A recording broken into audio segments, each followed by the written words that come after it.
Hello everyone. तो आप लोग कैसे हो? तो आशा है कि आप लोग बहुत ही शानदार और बहुत ही अच्छे होइएगा। दोस्तों, आप लोग के लिए मैं जो है वीडियो लेके आता हूं, और ये भी जो मैं वीडियो लेके आता हूं वो जो है आप लोग को रेलवे एग्ज़ाम 2024 में जो है एग्ज़ाम होगी, ठीक है। RPF, NTPC, LP, group D, BSSC, यानी इसमें जो है आप लोग को जीके और जीएस का क्वेश्चन आप लोग को देखने को मिलेगा। हालांकि जो है इसमें आप लोग को सेट जो है दिया गया आज का, वो सेट 4 है, और इसमें आप लोग को 30 ऑब्जेक्टिव क्वेश्चन मिलेगा। टॉप 30 क्वेश्चन जो आप लोग को जो है इसमें जितने भी एग्ज़ाम है उसमें आप लोग को बहुत सी सहूलियत देगी, ठीक है। तो इस वीडियो में जो वीडियो दिया गया, तो वीडियो को जो है शुरू से लेकर अंत तक ज़रूर देखिएगा, ठीक है। तो इस बार अगर भर्ती लेना चाहते हैं तो दोस्तों इस वीडियो को अंत तक देखिए, और दोस्तों चैनल को सब्सक्राइब जरूर कर लीजिएगा, ठीक है। चलिए, क्वेश्चन है कि सेज SEZ का पूर्ण रूप क्या है। तो SEZ का जो पूर्ण रूप है वह क्या हो जाएगा हमारा, तो वह हमारा हो जाएगा दोस्तों स्पेशियल इकोनॉमिक जोन। क्या हो जाएगा? Special economic zone. यही हमारा राइट आंसर होगा, यानी option number A is the right answer. चलिए आगे क्वेश्चन है कि WLL का अर्थ क्या हो जाएगा। तो WLL का जो अर्थ होगा वह क्या हो जाएगा हमारा, तो वह हो जाएगा वायरलेस इन लोकल लूप। क्या हो जाएगा? Wireless in local loop is the right answer. Option number B is the right answer.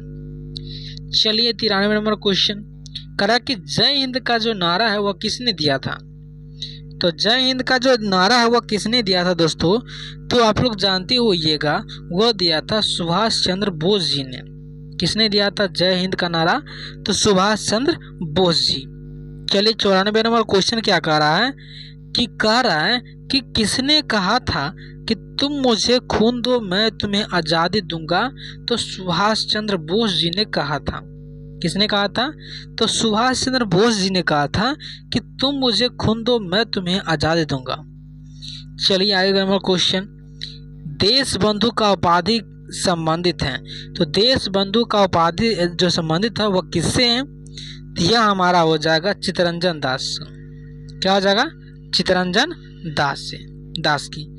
चलिए आगे क्वेश्चन, सुभाष चंद्र बोस ने सिंगापुर में दिल्ली चलो का नारा दिया। मतलब कब जो है दिल्ली चलो नारा का जो है सिंगापुर में सुभाष चंद्र बोस जी ने दिया था।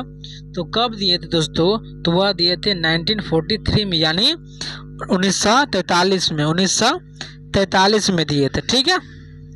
चलिए आगे क्वेश्चन बढ़ते हैं। करा कि गांधी इरविन समझौता किससे जो है संबंधित है।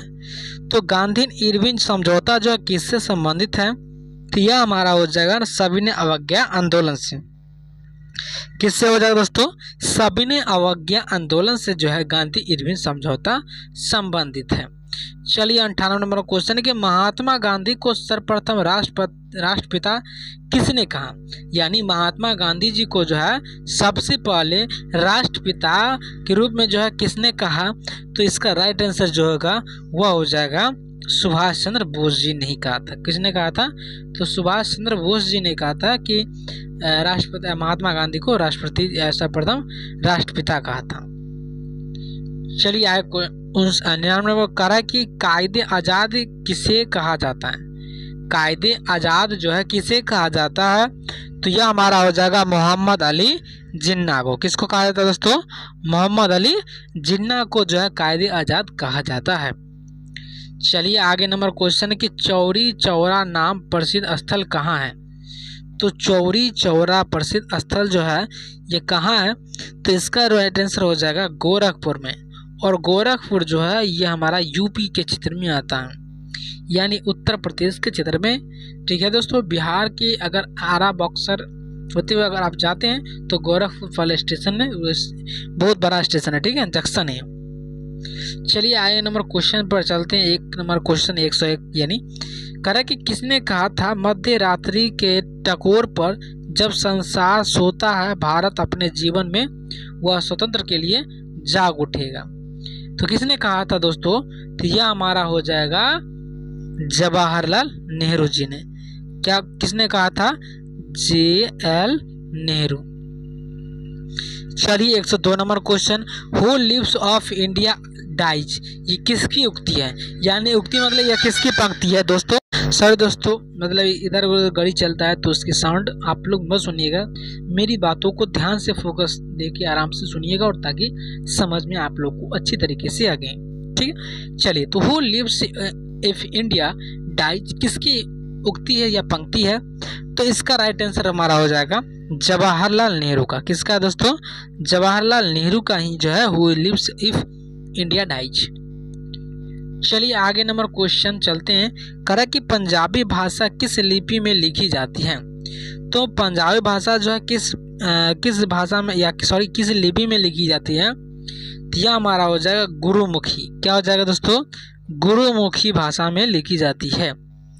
चलिए आगे क्वेश्चन 104, किस लिपि को सभी लिपियों का जन्मदाता कहा जाता है, यानी ऐसा कौन सा लिपि है जिसे लिपियों का जन्मदाता कहा जाता है, तो किसको हो जाएगा, यह हो जाएगा ब्राह्मी लिपि को। किसको, ब्राह्मी लिपि को, यानी option number B is the right answer. चलिए 105 नंबर क्वेश्चन पर करा है कि किस काल की लिपि को चित्राकार लिपि कहा जाता है, तो किस काल की लिपि को, तो दोस्तों यह हमारा हो जाएगा सिंधु काल के। क्या हो जाएगा, सिंधु काल के लिपि को कहा जाता है। चलिए 106 नंबर क्वेश्चन, जैन सूत्र में कितनी लिपियों का उल्लेख है, जैन सूत्र में कितनी लिपियों का जो है उल्लेख है, यह हमारा हो जाएगा 18। कितना है दोस्तों, 18, यानी यहाँ पर मैं लिख देता हूँ, ठीक है।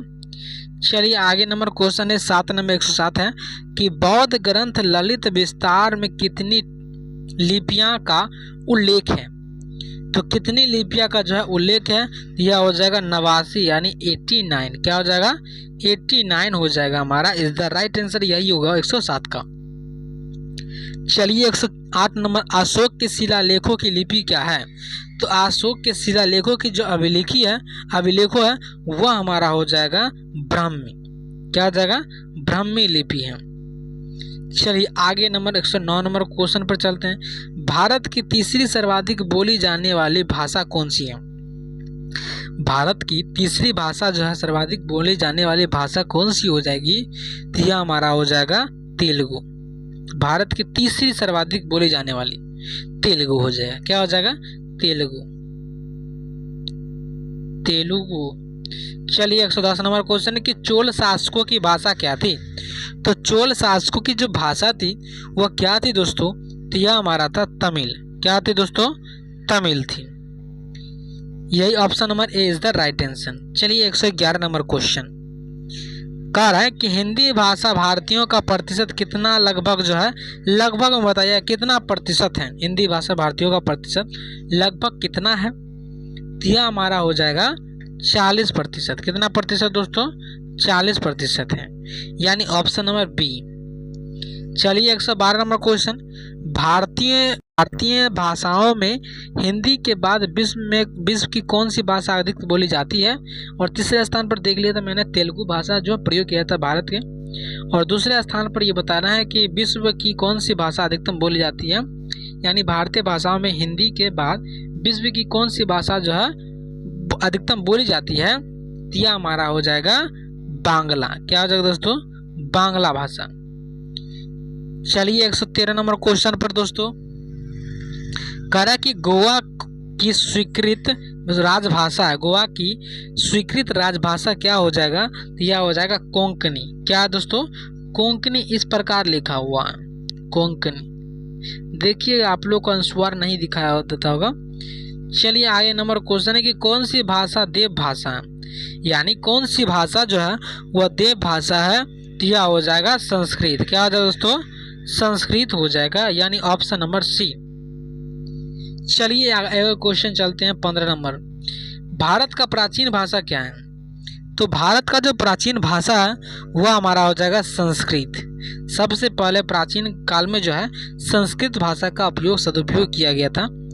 चलिए आगे नंबर 16 नंबर क्वेश्चन है कि निम्नलिखित में से किस देश में अधिकतम संख्या में भाषाएं बोली जाती हैं, यह हमारा हो जाएगा भारत। क्या हो जाएगा दोस्तों, भारत हो जाएगा, यानी option number D is the right answer. चलिए आगे नंबर क्वेश्चन है, केंद्रीय भारतीय भाषा संस्थान कहाँ स्थित है? तो यह हमारा हो जाएगा मैसूर में। क्या हो जाएगा दोस्तों? मैसूर में हो जाएगा। Option number A is the right answer. चलिए दोस्तों 18 नंबर क्वेश्चन 118, राष्ट्रीय साक्षरता मिशन की शुरुआत कब हुई? तो राष्ट्रीय साक्षरता मिशन की जो शुरुआत हुई थी तो दोस्तों वह कब हुई थी? तो यह हमारा हो जाएगा 1988 में। कब हो जाएगा? 1988 में, यानी option number B is the right answer. 119 number question है कि राष्ट्रीय साक्षरता मिशन की शुरुआत कब हुई थी? तो राष्ट्रीय साक्षरता दर के यानी मिशन की जो स्थापना शुरुआत हुई थी वह कब हुई थी दोस्तों? यह हुई थी 1988 में। क्या यही क्वेश्चन आ गया? नहीं, राष्ट्रीय साक्षरता एक ही क्वेश्चन है दोस्तों। चलिए यही क्वेश्चन यानी यही आंसर होगा। कह रहा है कि नवोदय विद्यालय में दाखिला किस